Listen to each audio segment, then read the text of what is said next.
So today, this session, the speaker is Professor Avik Bhattacharya sir, who is going to talk about machine learning for SAR data analysis.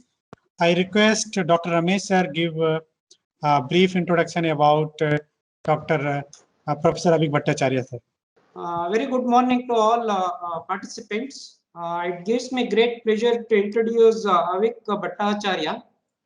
So, Dr. Avik Bhattacharya received the integrated MSc degree in mathematics from Indian Institute of Technology, Kharagpur, India in 2000, and a PhD degree in remote sensing, image processing and analysis from Telecom Paris Tech, Paris, France, Indria.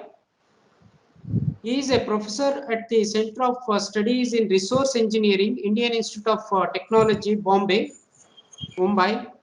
Before joining IITB, he was a Canadian government research fellow at the Canadian Center for Remote Sensing, Ottawa, Canada. He received the Natural Sciences and Engineering Research Council of Canada prestigious visiting scientist fellowship at the Canadian National Laboratories from 2008 to 2011.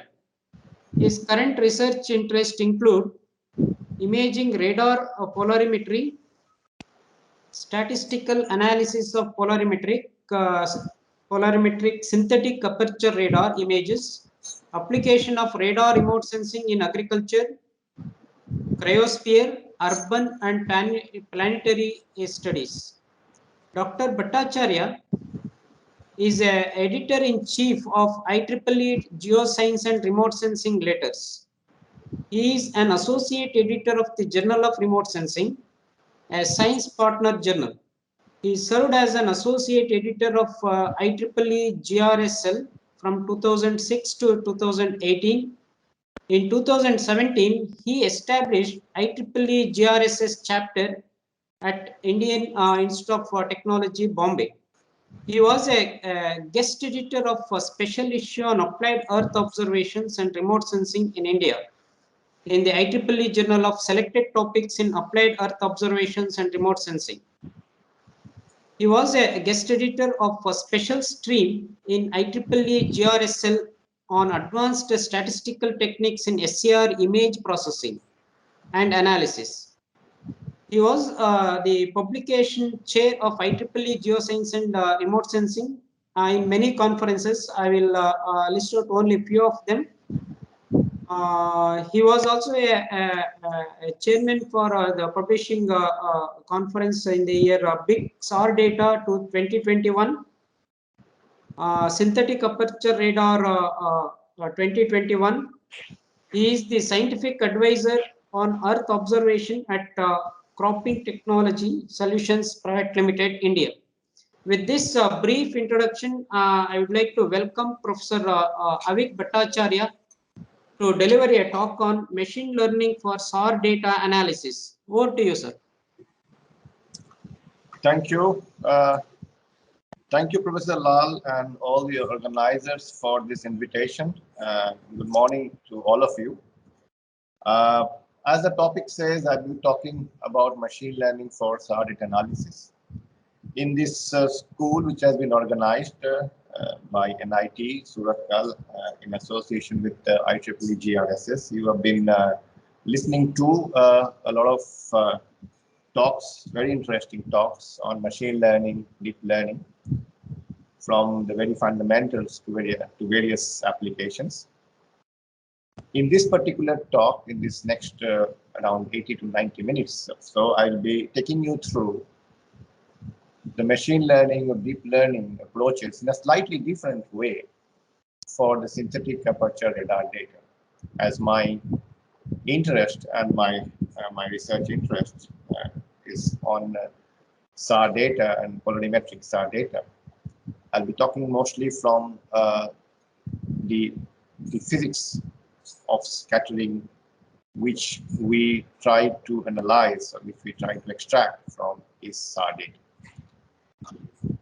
So just to start with, so we see just an image, a seamless kind of a blend of an optical image on the left-hand side and a SAR image, a synthetic aperture radar image on the right-hand side. It's a seamless blend of a scenario. You can see that how differently we can perceive the land cover types which are there.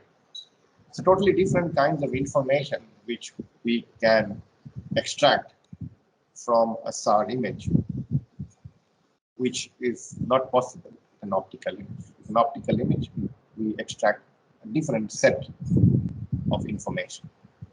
Why so?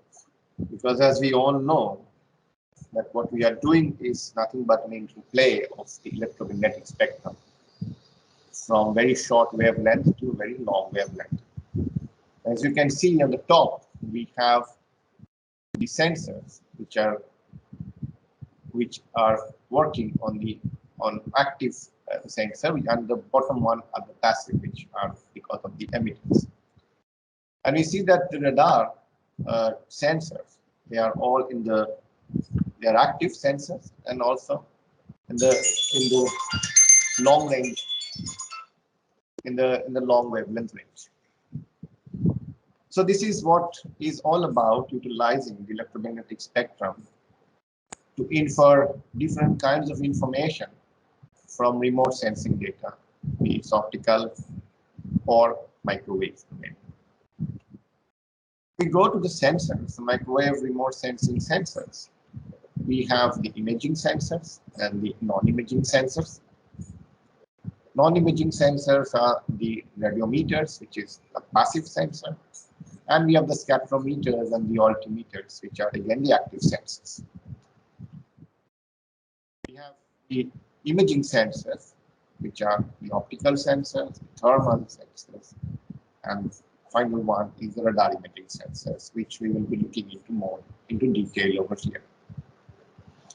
Now, radar as such is nothing new. I mean, it was nothing new because it was patented in 1904 by Christian Dulsmeyer, and it has been used in various different applications. Remote sensing was not there at that time, but radar, as we know, was an acronym. Not anymore, it just became an English word, but it stands for radio detection and ranging. What it does, it's simple. It transmits a pulse traveling with velocity of light. It strikes an object. Some of the energy is reflected back towards the sensor, the radar.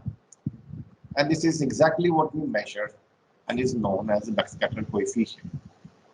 So simple as that. We represent it in a different way.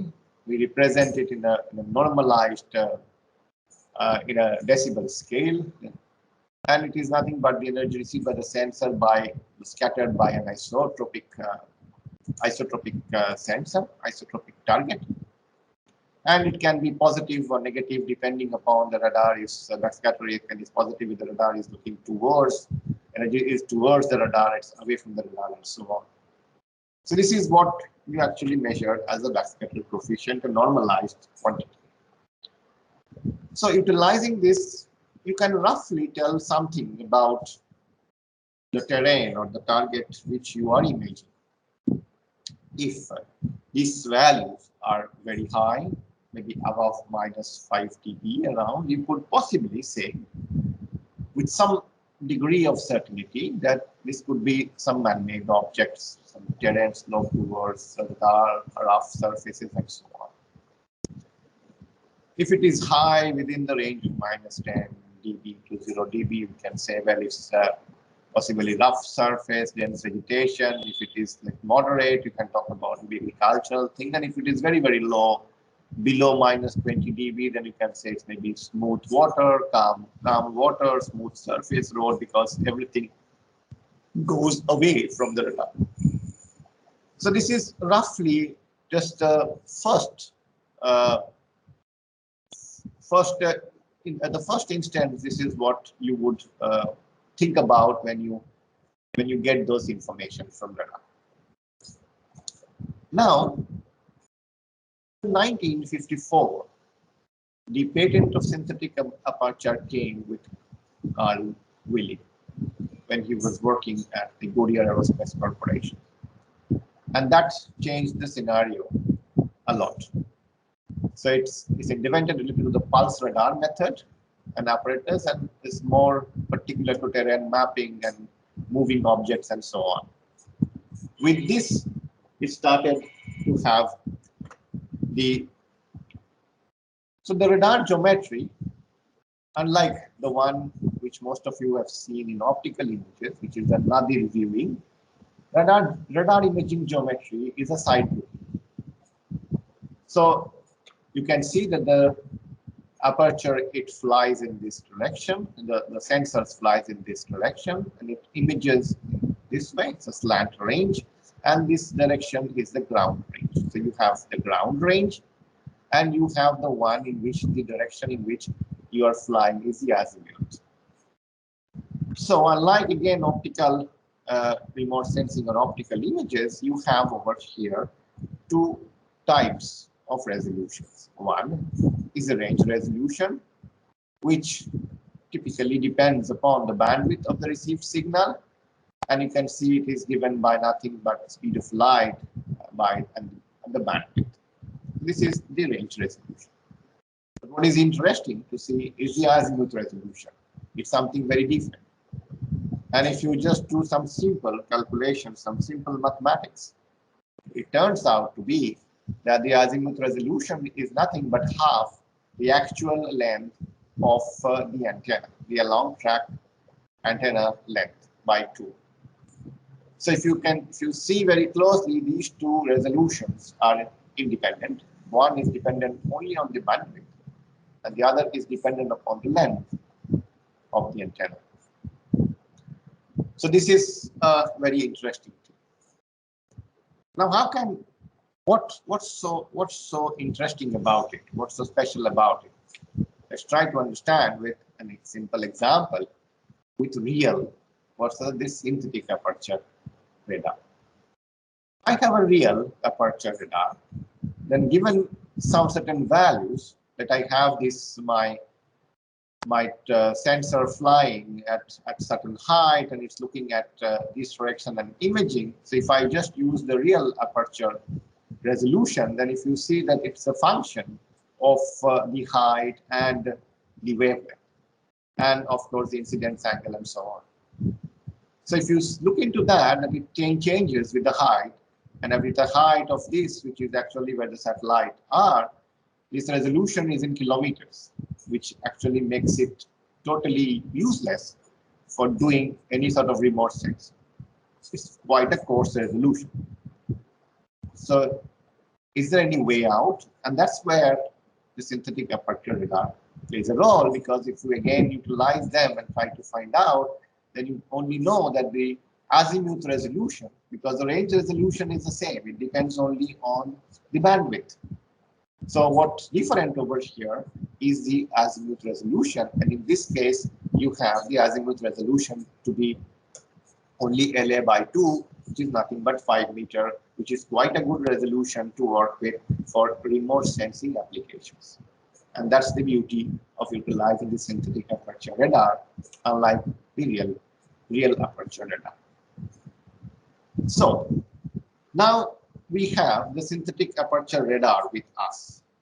Now, the next question comes is that how can we utilize this information which is captured by this radar for doing various kinds of remote sensing application?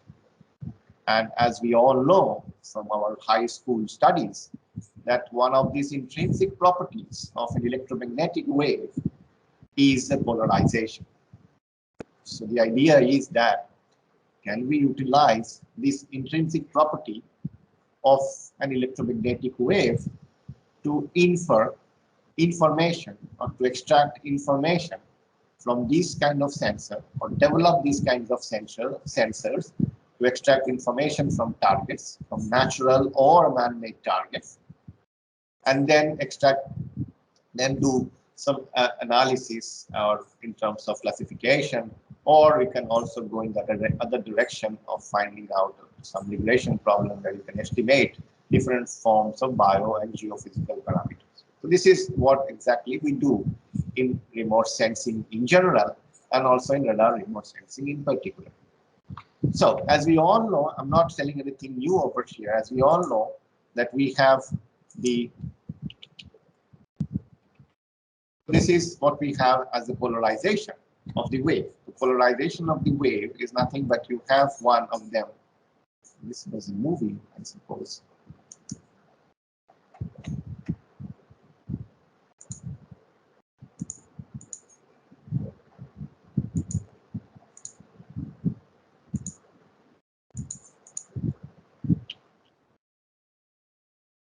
Not sure what happened. It's a movie. Anyway, but you can see that we have the polarization to be as one as a vertical polarization, which is the blue lines, and you have one as the horizontal polarization in the green one. And if they are moving in space, you have the EY as in this direction, and you have the EX in the horizontal and the vertical direction. And these are the two polarization of the wave which is moving. And on any given instant of time, a general form is an ellipse. In a very particular form, it's a circle. So this is all known to us. This is what we are trying to utilize in radar remote sensing, and this exactly is what we are working or utilizing over here is the polarization structure of this wave form. Now, when we utilize this, what are we trying to extract? What are we trying to extract information from different targets on the Earth's surface or planetary and so on? So, one, we talk about coherent and incoherent scattering. So it's simple. You can see on the left-hand side when we have scattering to be very particular from different kinds of geometric targets. Targets which have a certain geometry, then things are very nice. You send a polarized wave, it gets scattered, and the polarization structure is kept, more or less. Not maybe everything in nature, but quite a lot of the structure information of the polarization is kept. So here it is coherent. But in nature, we don't have such anything. So here, in the right-hand side, you can see that when you have scattering from natural targets, things are not as ideal condition. And this is the one which we have when we do radar remote sensing for Earth observation or planetary observation and so on. So the idea now is that what is the way to characterize this kind of scattering from targets? This is what we'll be looking into. And there are various different domain of studies in radar remote sensing, which try to understand very deeply into these structures. How do we understand these structures? Because this is where the information is actually hidden. Can we utilize them? So here is something like that.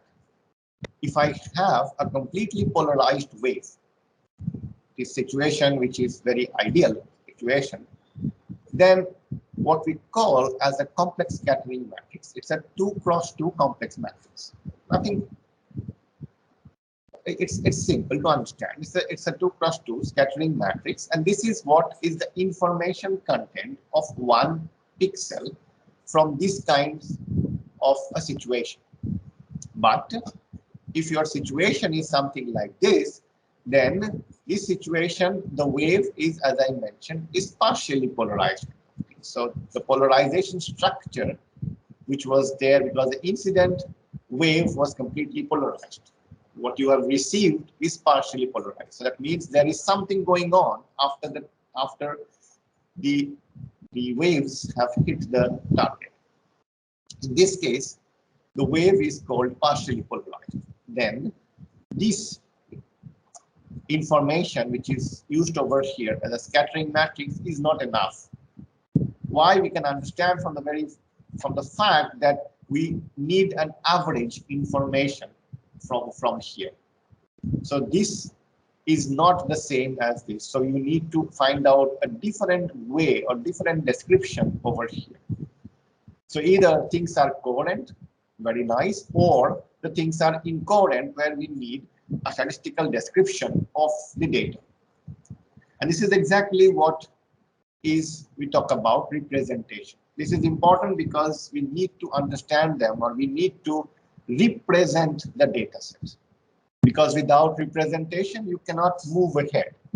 When we have a polarimetric SAR data, polarimetric radar data, there should be some way in which we should be able to first represent those data. So I'll just briefly talk about those representations. The representation, first representation, as I mentioned in my previous slide, is this S matrix called the scattering matrix. What you can see there are red boundaries over here made, which means what? That I send an X polarization and receive an X polarization. I receive and send an X polarization, I receive an Y polarization, and orthogonal to that. And something over here, the vice versa. I send an Y, receive an X. I send a Y and receive an Y. So this is one matrix. Each element is a complex quantity which has an amplitude and a phase. Because as you know, these are all coherent measurement. Since they are all coherent measurement, they not only give the amplitude, but also the respective phase information. I'm sure you have seen some other kinds of coherent imaging in your daily life. For example, ultrasound. They are all speckled images, and these are again coherently imaged. Radar is also in that category. So this is one representation in which the things are coherent. That means one pixel is one matrix, 1, 2 plus 2 matrix.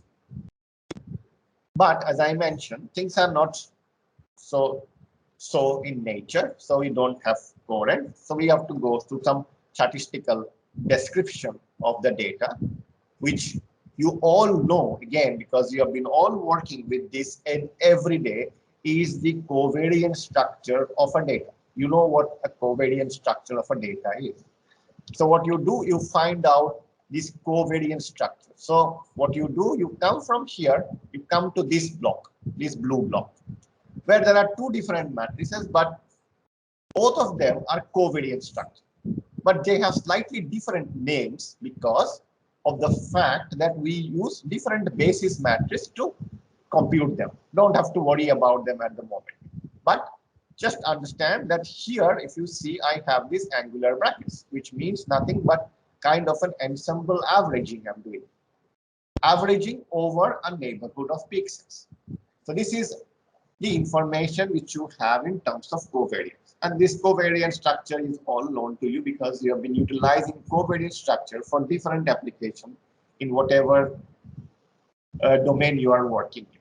So I'm coming from a first order information to a second order information. Because over here, as I mentioned, things are incoherent. This measurement will not work. We have to find an average information. This is a 2 cross 2 complex matrix corresponding to 1 pixel. Here now, it's a 3 cross 3 complex matrix corresponding to 1 pixel. You can see that it's a change from 2 cross 2 complex to a 3 cross 3 complex. And this is the covariance structure. But as always, we can have slight difficulty, problems, and so on in dealing with complex numbers or in complex matrices. And there is another way in which you can also put this representation is what is also a 4 cross 4 real matrix. So these are different representations. What I'm talking over here is the representation of a polarimetric SAR data for each pixel. 1 pixel in coherent imaging is this one. When you have the covariance structure, it is 1 pixel corresponds to a 3 cross 3 complex. And same way you can come from here to here, which is nothing over here is 1 pixel is a 4 cross 4 real number. Sometimes or most of the time it is easier to deal with these real numbers. But the idea or the question again arises is that, well, here I have shown 3 different forms or 3 different representations. Are they related or they are unrelated? how can we use one, or can we change from one, go from one to the other, and so on. So question now arises.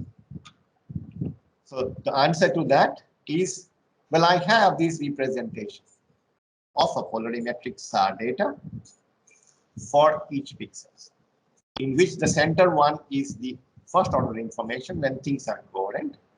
Otherwise, on this on the vertices of this triangle, example, you see there are these three, which are nothing but the coherency and covariance. These are again the covariance structure. 3x3 complex matrix is the 4x4 real matrix.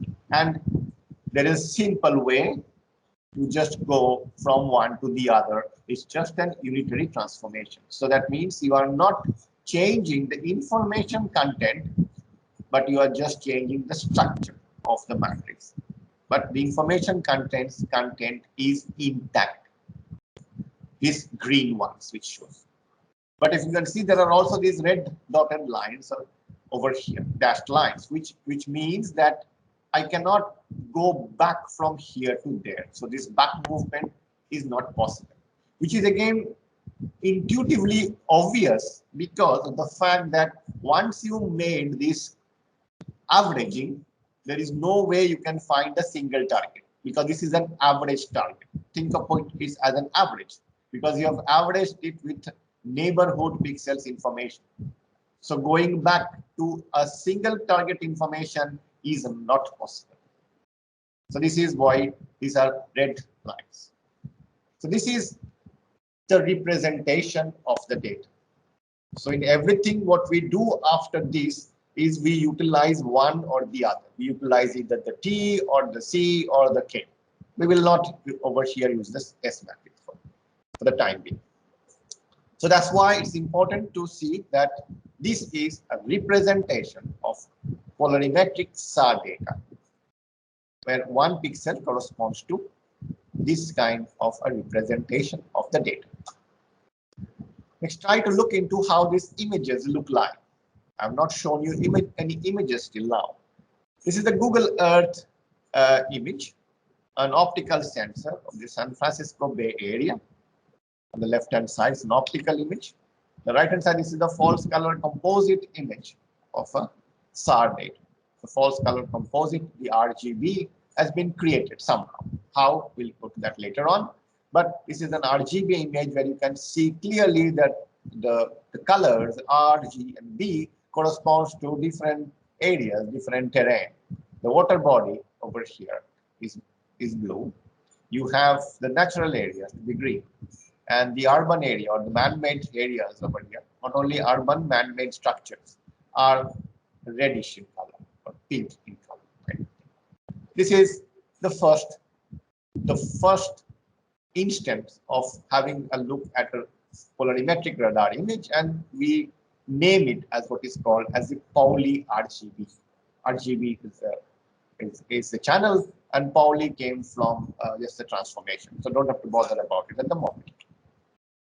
But the idea is that if we look into them with channel wise, if I see them channel wise, I see the HH. I transmit an horizontal, receive an horizontal. I look like the image look like this. I transmit a horizontal and I receive a vertical, it looks like this. And similarly, if I transmit a vertical and receive a vertical, looks like this. So you can see that individually, also these channels show different characteristics.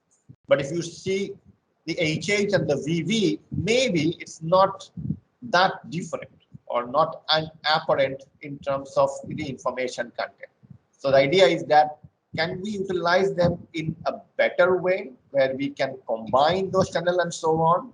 So yes, there are different ways of doing it, and that's exactly what we'll show over here, that if you combine the different channels over here, which is combination of the HH and VV, so HH plus VV, and take the mode of that, HH minus VV and the HV. So now you see that it's much more distinct in terms of course, visually, but also in terms of information content. So if I just combine them in terms of the blue, the red, and the green, so this is what you get, which tells me that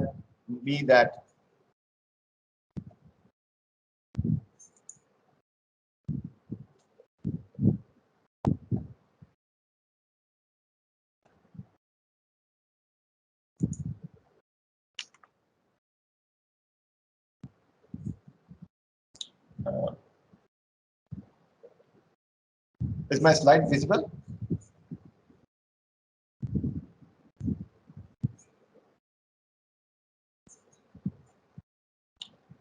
Hello?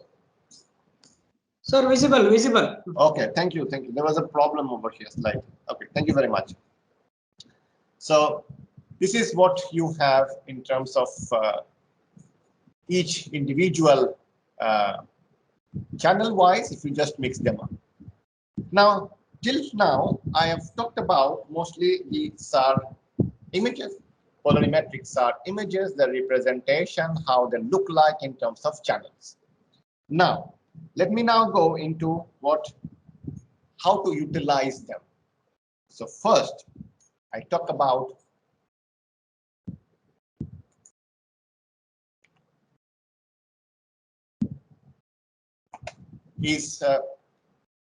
I talk about image clustering using scattering physics, and here there is no machine learning. Why, I will tell you. So I just want to have an image clustering scenario, but no use of any machine learning techniques. So the idea is that there are different ways in which we can extract information from a polarimetric SAR data. Without going to the detail of those, I can tell that this is the scattering type information. We can characterize them in terms of some parameters which we can extract from this polarimetric SAR data. This is the polarimetric SAR data, and I can extract some kind of information which tells me about the type of scattering. The next one tells me about the quantity of the purity in the scattering. One tells me about the type, the other tells me about the amount of purity in the scattering, purity in that particular type. This we can look into, this we can find out. And these are very new parameters. These are they're very powerful in terms of characterizing those targets. Now the idea is that can I utilize them to find out, to have a segmentation without any prior knowledge. So the idea is this is something like that. What I do is that I just have them in a 2D plane where I have the scattering angle, the information coming from the scattering type and the purity parameter. And we can just work through the mathematics, and we can say that there is a way to divide them into the 8 clusters. And if I put them in this image, this is the cluster image. And as you can see that from the image and this clustering, we are able to see that it is able to quite nicely identify those natural clusters which are following. I put no information over here. I compute those parameters and put them in this 2D plane with some background understanding, as I mentioned, background understanding of the physics in which I divide them into these 8 clusters. And the boundary is also an analytical solution. So the boundary which you see as this, the black boundary comes also from an analytical solution. So with this, I am able to have a first-hand information on the segmented image, which then can be utilized for further analysis or so on. The idea over here is no machine learning, no information, nothing. It's just the information extracted from the SAR image and the segmentation. There's another way of doing it. These are all published work. We can also utilize them in some form like this, where I can form 12 different clusters, which are again segregated with the information from the scattering and the amount of randomness and so on. And as you can see, this can be very nicely put in this form of a clustering scenario. This is quite intuitive and quite powerful in a sense. These two are talking about different modality of imaging. This is called a full polarimetric SAR imaging. It's a compact. I'll not go into detail over here, but these are different modalities of imaging. And of course, the change, it will be the analytical solution, it will be changes, but you will be able to characterize them in a similar way. And these are very powerful techniques where we just segment them based on only the physics of scattering, without any machine learning, without any prior information, nothing at all. The third one is another one which is quite new, is another third way of doing segmentation. Again, depending upon the physics of scattering, here we can form 24 clusters, and as you can see, all of them have the dependency or the kind of dominancy in terms of this scattering mechanism, kind of from even bounds, odd, and so on. You can go through them in the paper, but this is a different way of clustering where you have 24 clusters, but they are all dependent, or they are all coming from the dominancy, which again comes from the analysis of the data and some theory which is available in the paper. So the three segmentation schemes which I just have mentioned to you, you can have a look at them in the complete paper, talks about the segmentation of polarimetric SAR data based on the physics of scattering, no machine learning.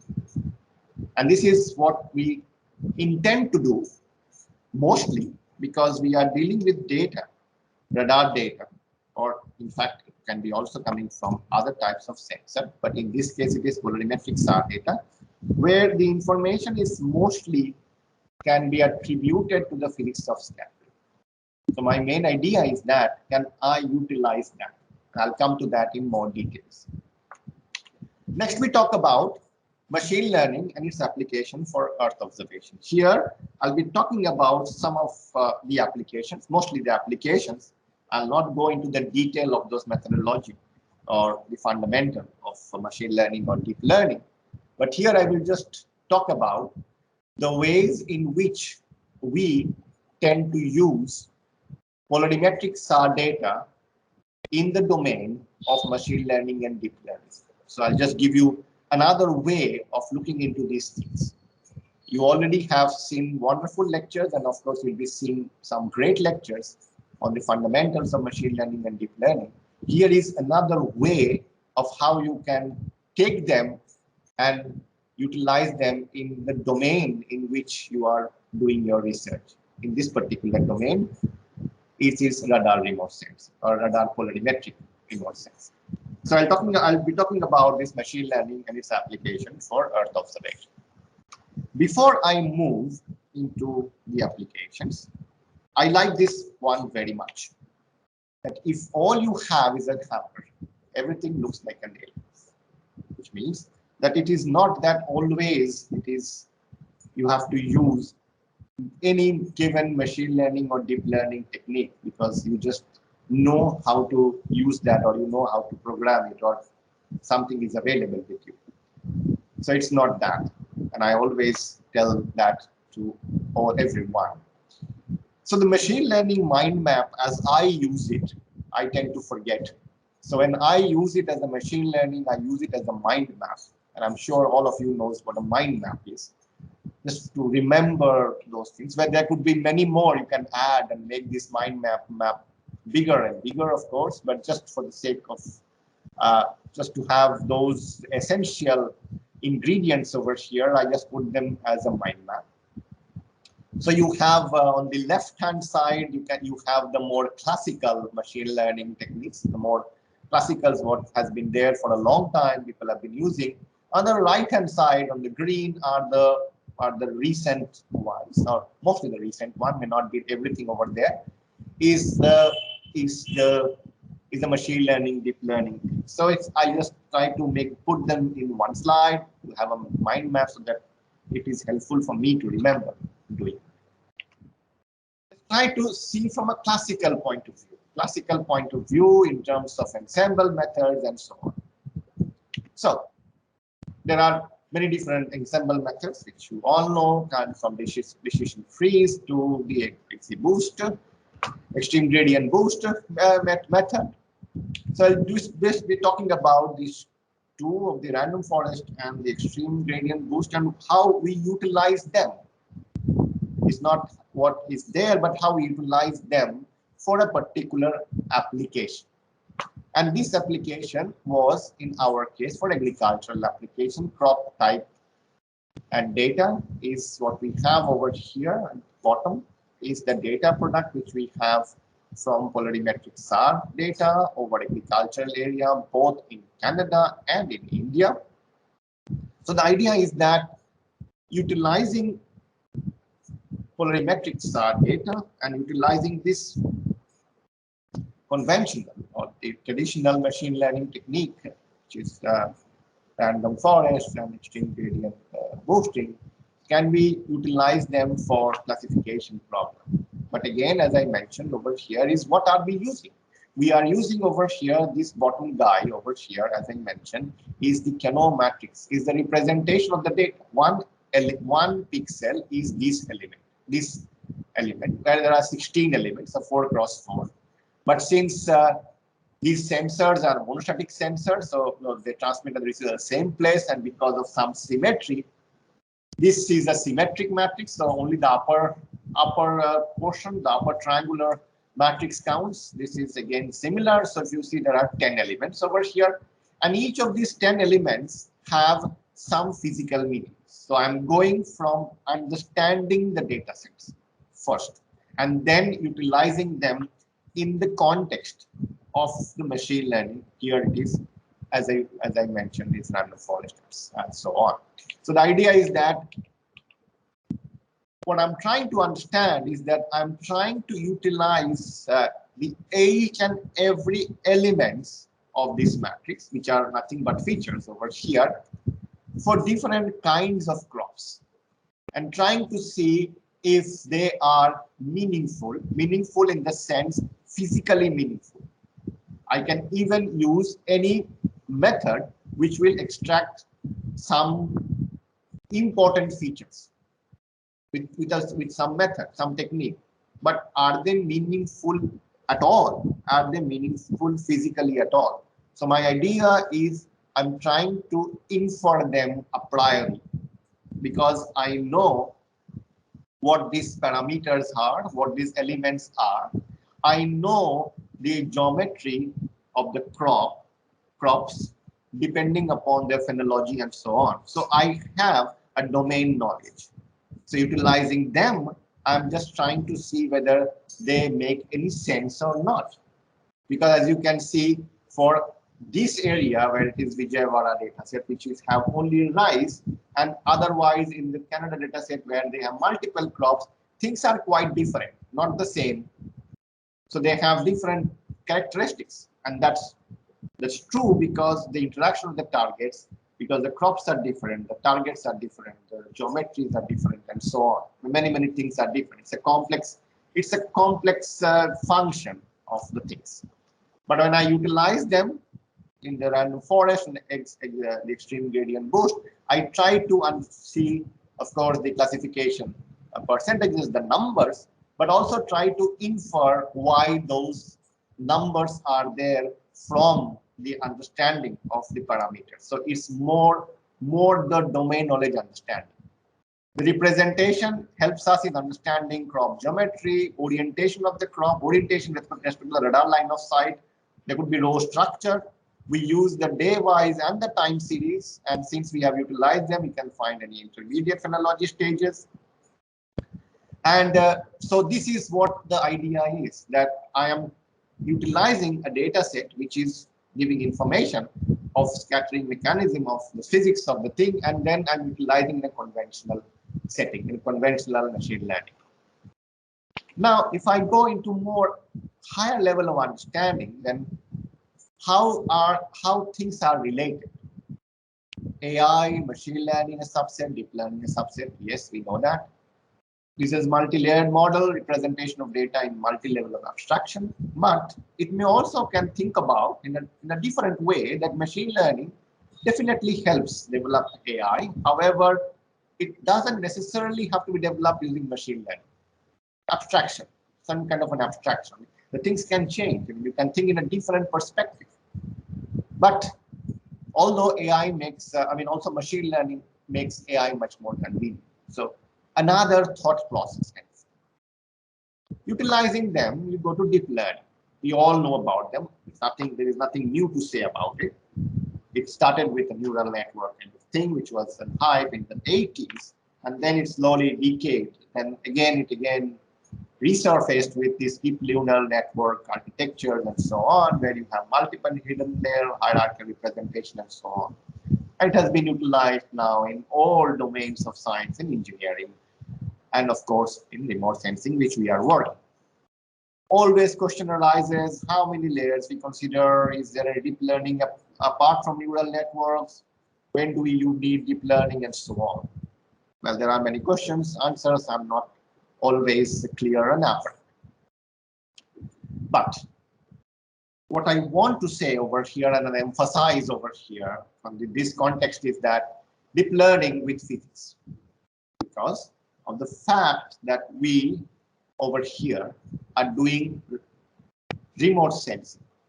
We are utilizing remote sensing data. It can be any other data set. I mean, it can be any other science data set, engineering, so on.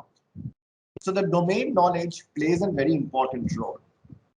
In our field, or in general in remote sensing, the physics of scattering or reflectance, emittance, they play a vital role. Now the idea is that how to use physics to guide deep learning model. And we also call them as physics aware deep learning.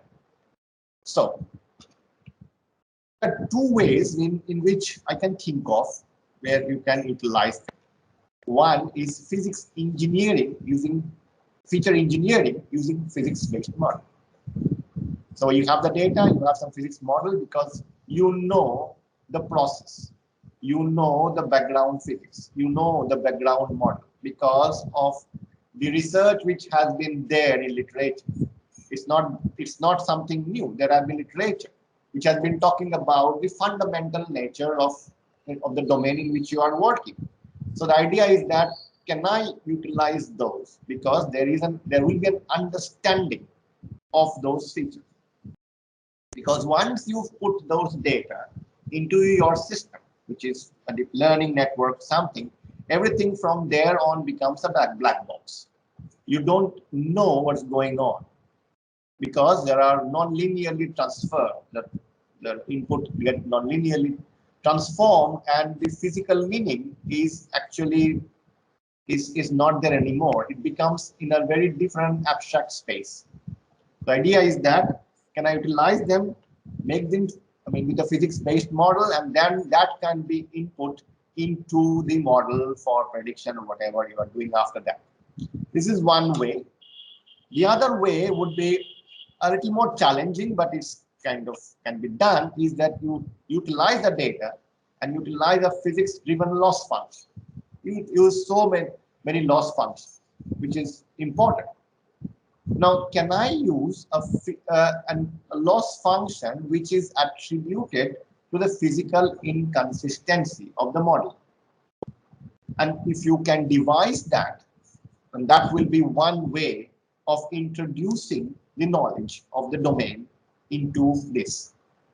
So these are the two different ways, possibly. There could be many, of course, others also, but at the moment, there could be two different ways in which you can include physics into your deep learning and make it physics-aware deep learning models. For this particular talk, I'll be talking about this feature engineering using this physics-based model. This is all known to you is that we have different deep learning architectures which are neural network based. And in this topic, on this lecture, I will have only time to talk about one variance of that is the autoencoder. So we're talking about the autoencoder based deep learning thing, and of course utilizing mostly, as I mentioned, the physics aware deep learning. So it's physics aware autoencoder based kind of a model for applications. Autoencoders, we all know it's a compressed representation from high dimension to low dimension, and you have linearity, higher efficiency, and so on and so forth. This is all kind of known to you by now.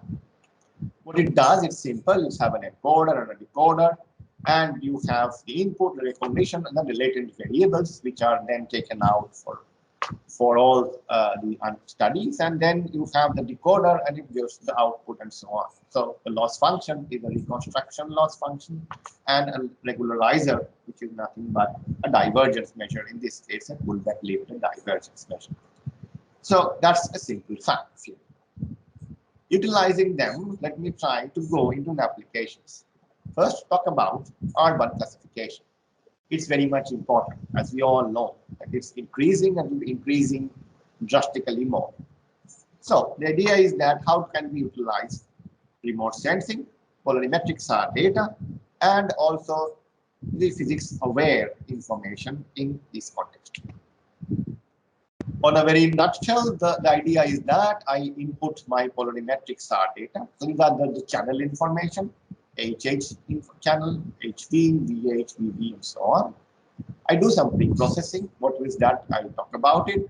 And then this is the network, and then you have a classification, a classified output, pixel-based classification. Now, challenges. That's what my point will be emphasizing over here. There are challenges. Challenges are that these data sets vary a lot in terms of the dynamic range, because as we have seen earlier in the presentation, no, they are nothing but measurement of backscatter coefficient.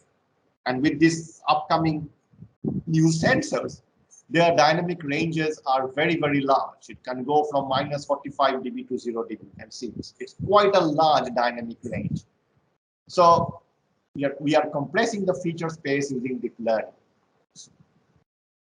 Another very important is that we are doing remote sensing of natural and man-made targets, and we all know from, again, this is again coming from the physics of scattering, that if we have targets which are oriented, geometrically oriented to the radar line of sight, then I have problems in the backscatter coefficient in terms of the information, because of the fact that I will be now not be able to separate out different kinds of targets. An example over here shows something like this. This is an urban area, a complete dense urban area. This is a forested area.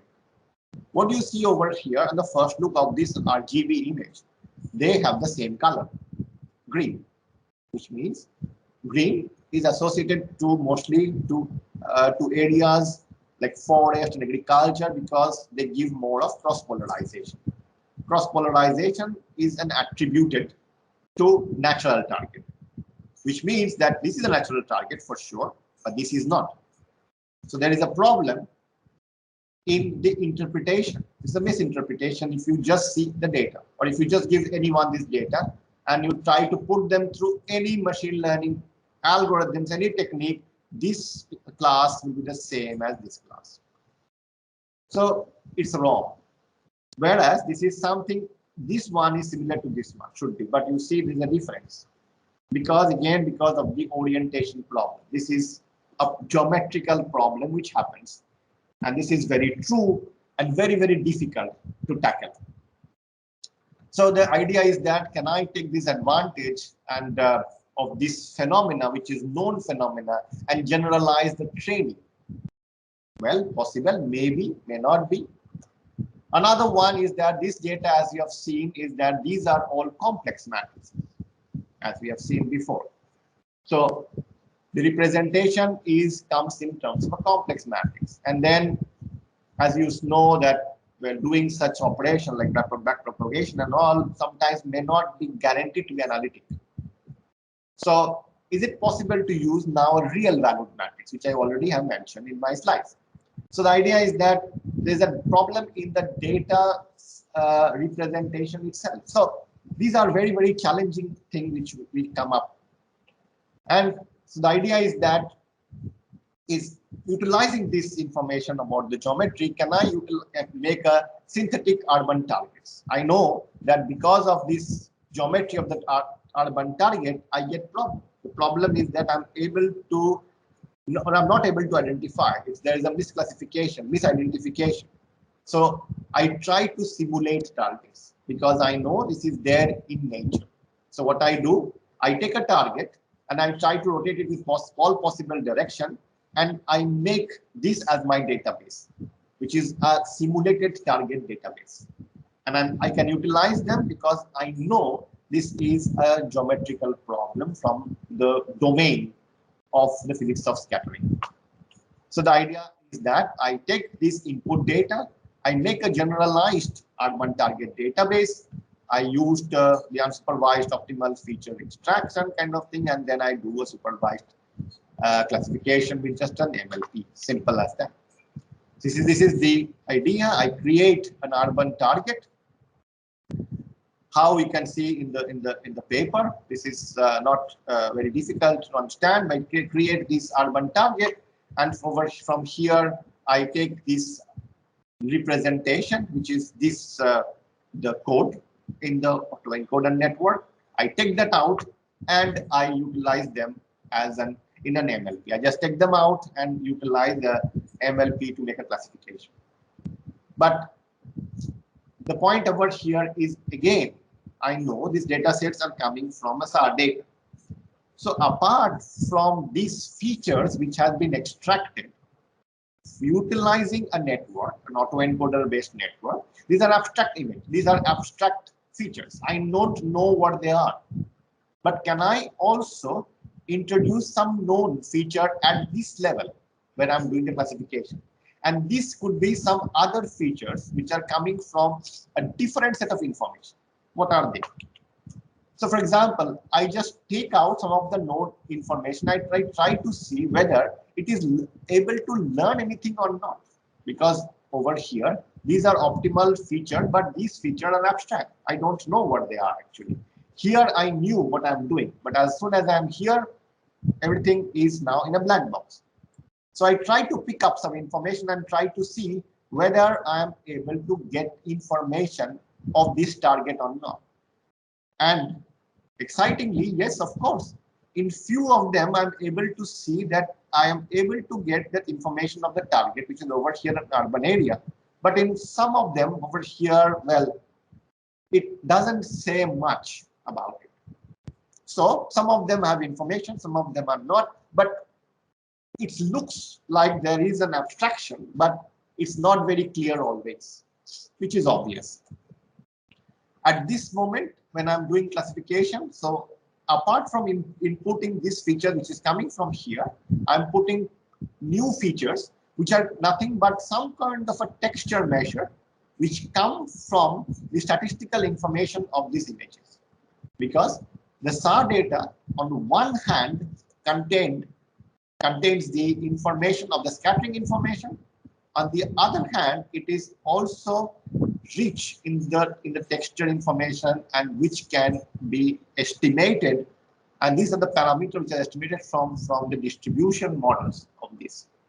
These distributions models are not straightforward. I mean, I'm not going to detail of that, but there's a possibility or way to estimate some parameters which comes from the estimation of this parameter from the distribution model as shape parameter and scale parameter. You can input them as this layer, because again, this is known to us. And at the end, you get this classified image.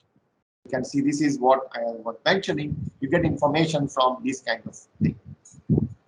So this is the results. I'll quickly go through the results. This is a radar set to C-band data or full polarimetric data of this area, and you can see I'm able to capture in these three class, which is major class over here, the urban area in red, the forest area in green, and the water body in blue. But the idea is that, I mean, okay, are we able to do something better with this knowledge? Yes, I'll show you what. The idea is, if you zoom into this region, there is a region over here, which is this region over here. If you see very closely, this is also an urban area, the image which is the area which is X1. But just that, fortunately or unfortunately, this area, this particular area is oriented to the radar line of sight, unlike these areas, the surrounding areas. This is just a geometry in which the area was created. We don't know why, but it is there. And that's why it becomes a very nice test bed for all algorithms, because the radar is actually flying in this direction, looking in this direction. So this is oriented with respect to the radar flight. And because of that, utilizing any methodology which is there in the domain of radar remote sensing, we don't capture this information well. To a certain extent, yes, but not very much. But if you utilize this information, as I mentioned, machine learning, utilizing the physics of scattering, you can see they are all urban over here. But if I use any other techniques, conventional way of just using a classifier, it is not going to work. It doesn't work. I'll show you in the results. I change the frequency band. I go to an L band from a C band. L band is a longer wavelength of 23 centimeter, unlike the 5 centimeter in the C band. So I'm changing the wavelength, same area. It's again is able to capture it. Over here, this urban area, if you see this image, the RGB, it looks, this is same as this and this. It's wrong again, because this is an urban area, which is something same as this. But just because of the orientation, the geometry, it's misclassified. But here, I'm able to capture that, utilizing both the information coming from the physics of scattering and utilizing machine learning. So if you see, this is what we have. If you just do a maximum likelihood, Wishart is classified as a maximum likelihood classifier. If I just use a maximum likelihood classifier, keeping all the training areas, everything to be same, I am unable to capture it. But the proposed method, utilizing the combination, as I mentioned, I'm able to capture that. If you use any other method, an SVM with different kernels or so on, or Wishart, as I mentioned, is the maximum likelihood, I am unable to capture them. But with the proposed one, I'm able to. So what I'm trying to say over here is that there is a combination of the known scattering mechanism, but also I am utilizing the deep learning architecture. So it's not only utilizing only one of them. It's a combination for the domain knowledge. Urban area change detection is also very important. As you can know that it's changing a lot. This is an optical image of New Delhi in 91 and 2016. You can see it's expanding and growing and so on. The idea is that can we infer changes utilizing the same kind of architecture, similar kind of architecture, utilizing an autoencoder based. And the idea is, I'll not go detail, but the idea is again extracting the feature from the code, aggregating the levels, and then producing a change map. So that here, the idea is to produce a change map from change to no change, urban change, urban no change, and natural unchange. So the idea, this is from an image which is taken from an UAVSAR data, where you can see this is the area, the very high resolution image, very high resolution image. This is an area where you can see that you have an urban area coming up. So if you see that this is what the changes happened between 2009 and 2015 in this area, there's a change, and you're able to capture it very nicely with this kind of a method. Again, similar method, but here, instead of doing a classification, the method is now producing a change. It is taking into account two images, similar architecture and similar knowledge, again, the knowledge of the physics of scattering. But here I'm able to capture very well the change. So you can see again examples where here there is a very subtle change over here to here, and it is able to capture not only that, but also other places where you can see there are some changes which has been picked up. You can see that in some high resolution optical images also. That has been correctly picked up by the algorithm. If you see this image, if you see this area again, 2009, 2015, it's able to, the changes over here is the growth of the urban area, and it's again able to capture the changes very well. So the idea over here, this change detection is the one you have the classification of the urban area. Here, the change detection of the urban area. Methodology similar, and again, autoencoder based, as I mentioned, and again, utilizing the domain knowledge of physics of scattering.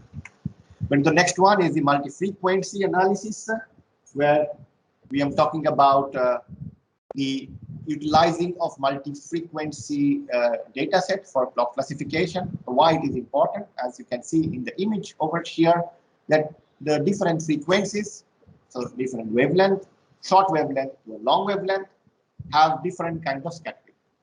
One scattering, this one, which is a shorter wavelength, scatters from the top of the canopy because it cannot penetrate, whereas the longer wavelength can penetrate to a certain extent.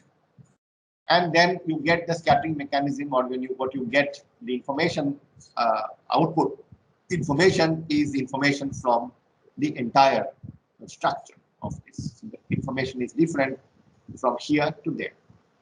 So because of this, can we utilize the multi-frequency information, polarization information, and then do the clock classification? So similarly over here, as you can see, there are two images, C-band dataset and L-band dataset, short wavelength, long wavelength, same data, same area acquired at the same time. There was a sensor, it's not available now, which acquired the two images at the same time, same area, same geometry, no change at all. So just because, as you see, the scattering from different parts are from different frequencies, so you can see that these two images have a first look at least tells you that the scattering are different. So this is because of the fact that you are using two different frequencies, two different wavelengths. Now what do we do? The idea is that we need to now use them together. It's utilizing them in combination. So the idea is, how can we combine them? Straightforward combination or in a way. So we came up with something, it's called a tensorization framework of combining them. So nothing but you have, as you have known now, that you have this matrix, which is the covariance and the covariance matrix. Again, from one pixel coming from one frequency, the next one coming from the other frequency, because all of these two images are of the same area, same time, same geometry, and perfectly coregistered. So they are all following each other very well. So one pixel is identical to the other pixel in the geometry. So what I do is that we kind of utilize this way of framework to combine this, and this you can go on for multi-frequency also. In this case, there are only two frequencies. So what I do this, incorporate them together in this framework, because I know that I am utilizing these eigenvalues of them because of the properties of the eigenvector decomposition of a canonical product. Well, not the mathematics of that. I know that I'm following the dominance of the scattering mechanism. This is very important, the one which is highlighted over here and the underlying portion. As you can see again, I know this from the fact that this is what is happening. So if I utilize them in this way, I have this input feature space, which is nothing but the canonical product of all the eigenvalues matrices. In this case, it is 3×3 matrix, because this matrix is a 3×3. Then I form, for the K frequency band, I form this as my input features, because the lambdas of each one of them corresponds to the dominance of the mechanism. So if I use them again in the similar kind of a framework, here I use this one, the tensorization framework, I do some sampling, and I utilize them, this one as on the autoencoder to a fully connected kind of thing. And then I have this one to be as an output as the classifier, the feed forward network, and I have the output as the classified map. Two areas which I'm utilizing is what is called the Flevoland data set. It's an agricultural area, and this is a forest, agricultural forest area, which has again 3 frequencies, LCP, same area, same time, again the same thing, same geometry. It's in Holland, this is in France, and this is a multi-frequency of C and L band. I utilize them individually first. For the C band, for the L band, and for the P band, I have the reference map, the ground truth map available with us from the agency. Single frequency, I utilize them. I get some classification. The idea is, can I improve them? Because I have the information coming from 3 of them. And I know how the mechanism of scattering changes when I change the frequencies. So some applied information is available. So I start combining them. C and L together, C and P together, N and P together. There's an increase in the classification accuracy because the information content is now increasing. I do a CLP together in a tensorization framework. But I try to also see that is this tensorization important, because if I just do an augmentation, I keep one after the other, and I can always do simple. I can take each one of them and augment them one by one to make a large one. Simple augmentation. It's not working that good over here. The tensorization in terms of finding out the eigenvalues, which are giving the dominant information, is quite better. So I just try to summarize it in a table. So if I utilize them, the single one, if I utilize the CLP in the proposed one as tensorization, is much better than if I use this one as an augmented one. If I used other methods like an SVM with RBF and so on, it's not that good as we have over here with the proposed method of tensorization and utilizing and kind of an autoencode. So the last one, suppose, is an application for cryosphere, for snow cover mapping, which we know is very important, because snow is very, very important for environmental changes, and this melting snow is very important for drinking water, irrigation, and so on. And so the snow cover estimation from optical and radar images are very, very important. Because of the cloud cover situation, optical images, we have problems. Radar images gives much more better information throughout the season. Now, what is the idea over here? If you have seen carefully till now, I have been talking about radar images, polarimetric radar images, and I've been talking about, well, we have the horizontal transmit, the horizontal receive, the horizontal transmit, the vertical receive, and so on. I have been talking about this for a long time now. But maybe a question can cross your mind is that, why are we talking about always this horizontal transmit, horizontal receive, vertical transmit, vertical receive, vertical transmit, horizontal receive? Why horizontal and vertical always? I mean, is there something special about it? And that's the question we're trying to answer over here. Again, as you see, it is coming from the domain knowledge. The data which is provided to us is in this form, in the horizontal vertical basis, because in this basis the antenna works. Now, the simple question is that, can I not have any other basis? Is there something wrong in utilizing any other basis? And this is exactly the question we'll be answering over here. No, there is nothing wrong, but we should get more information if we utilize the other basis. But the question arises, how do we do that? Because till now we are only bothered, or we were only using one basis, not going into other bases. So someone can say, why? I mean, I can send a circular polarization transmit, and I can receive a circular back.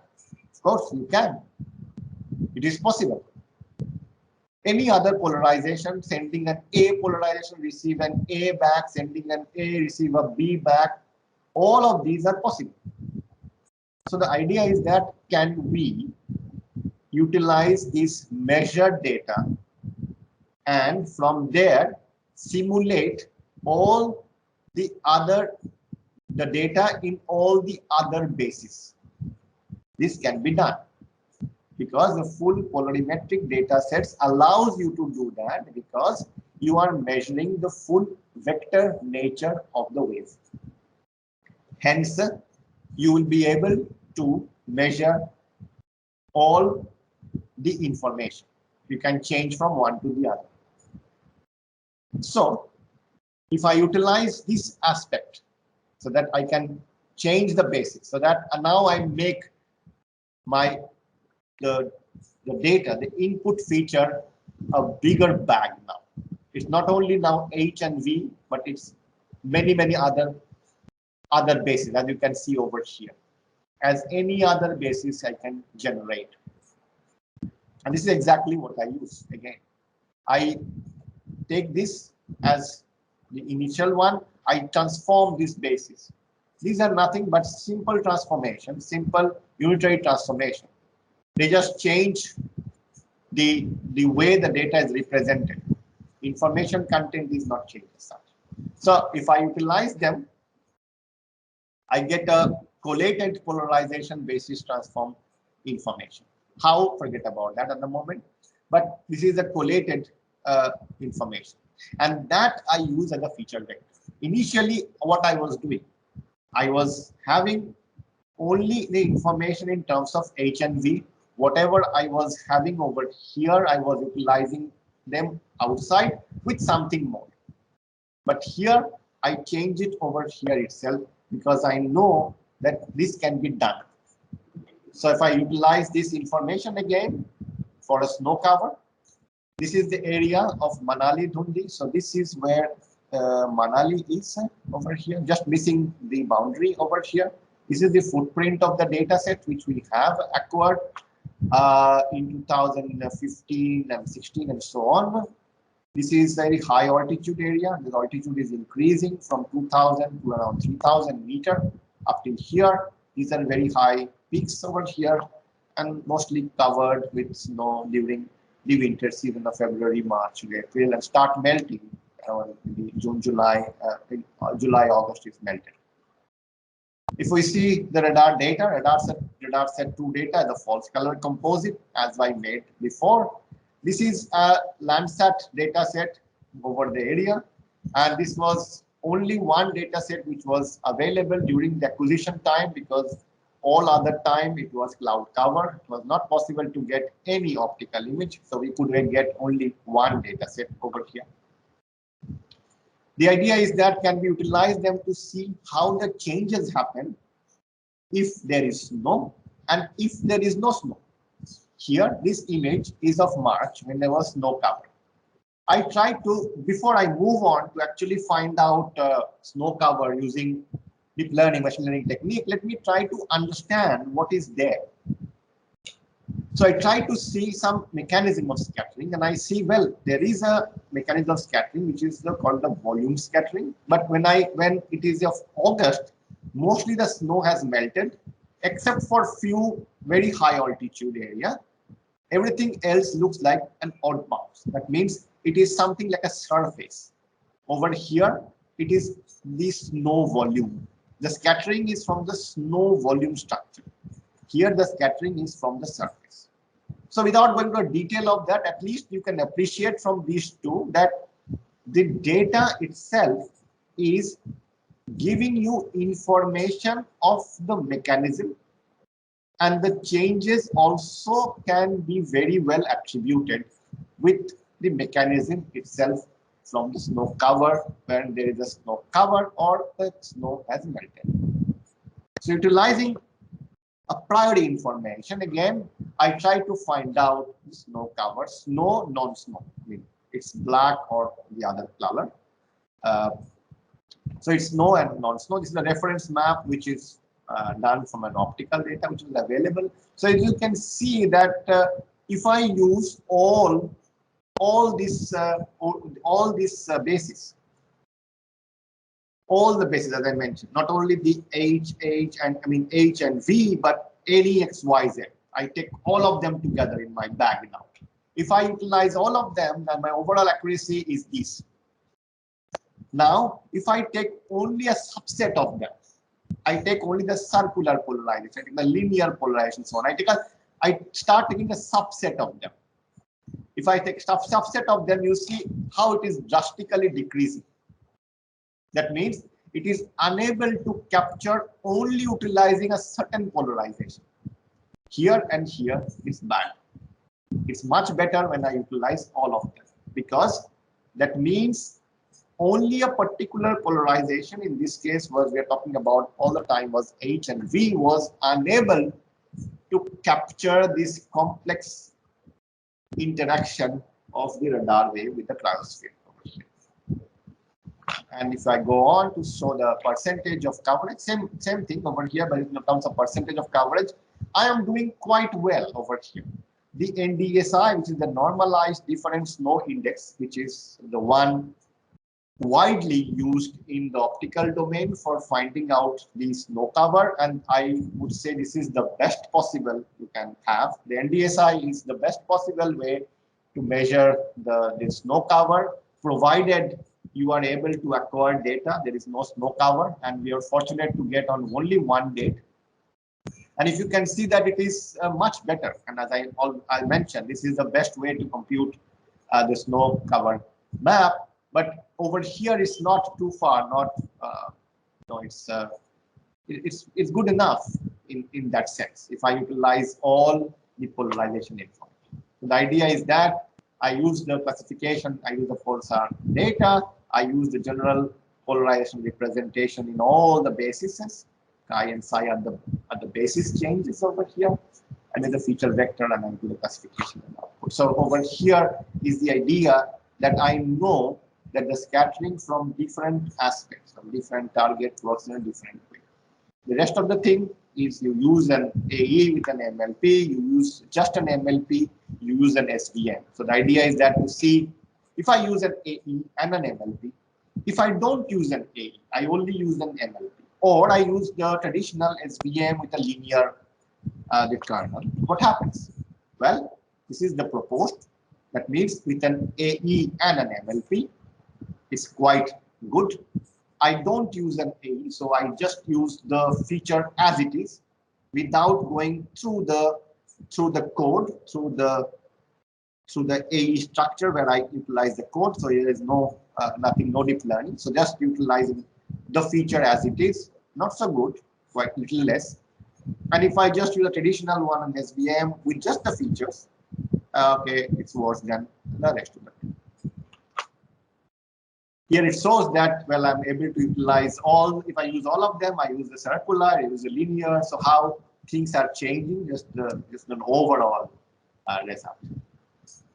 Coming from here, I'll just quickly go through, till now what I'm talking about is classification, but as we can also do a regression problem.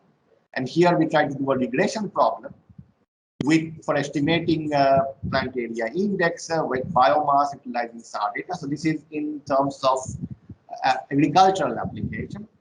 Here we are estimating jointly, not single, but jointly the plant area index and the wet biomass is utilizing such kind of a network where we have the inputs coming from the SAR data itself. And then we are able to utilize them for the radar set 2 data over these images, and we are able to see that this is much better than utilizing kind of a multi-target random forest, which has been already there published work.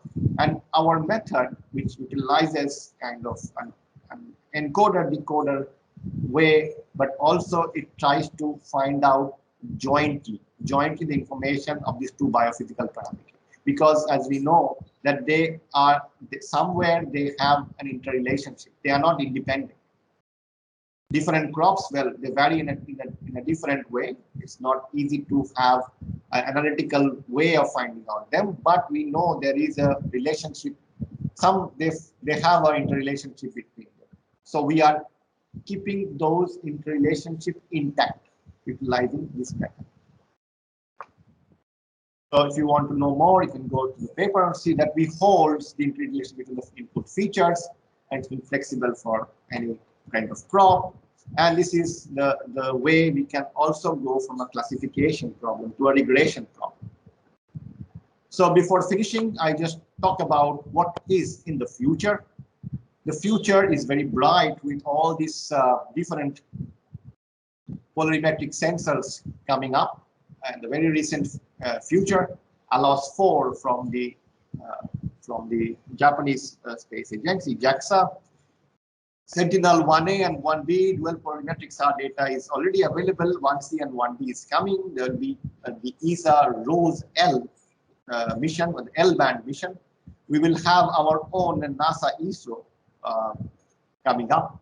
RadarSat constellation mission is already up and running, and there'll be a couple of them more. So there'll be huge amount of data, dual polarimetric, full polarimetric, and so on. So you will have a lot of data to utilize.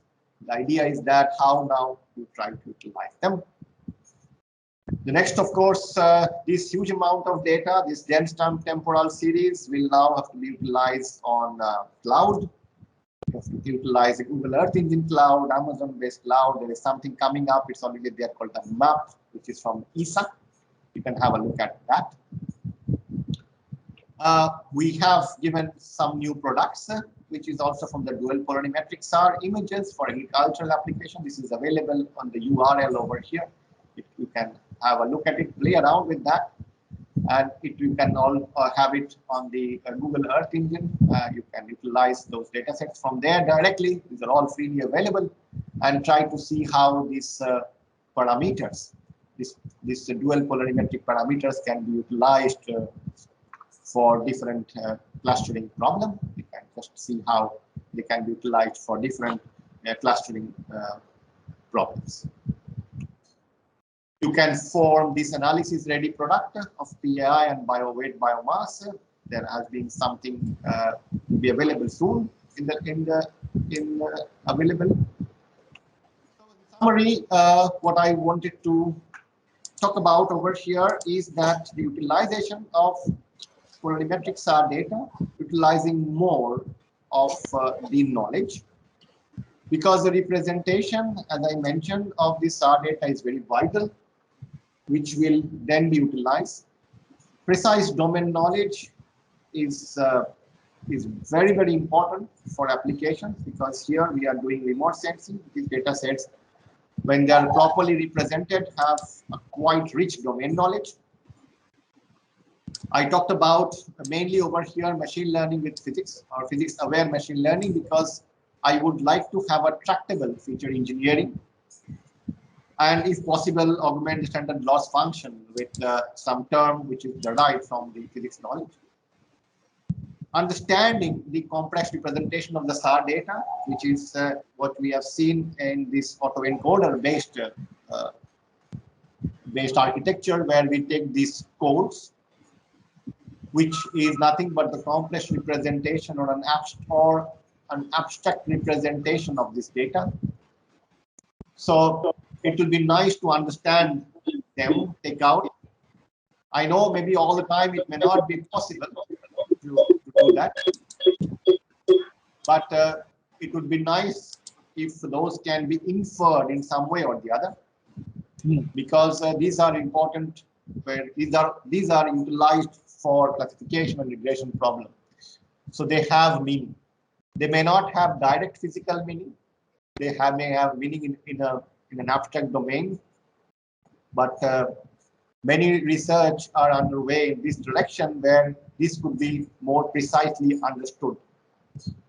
And this is what I would say the future is, in understanding those information coming from there, not utilizing the deep learning architecture as they are, or as they are as a black box. Essential to augment physical model and statistical description, because as you have seen in some of the cases, I have not only used physical models, physical information from extracted from the radar data, but as I mentioned, these data sets have very rich information, statistical information, the distribution, the families of distributions. And it will be another direction of study if you can look like the statistical aspects of this data, estimate parameters from them, which have a very nice meaning attached to them, and they are very, very important and powerful, which can go along with the scattering physics or the scattering models. The scattering model plus statistical description for the classification process. So I finish over here giving you some free sources of data which are available. You can go through them Most of the data sets over here are free. Some of them may not be directly available, but you can write to them. They can make it available for you. The Copernicus Open Access Hub is free, but if you want some data from the past, you can request them. The JPL NASA UAVSAR data sets are free, but some of them are also like on request. And you can also visit the Alaska facility.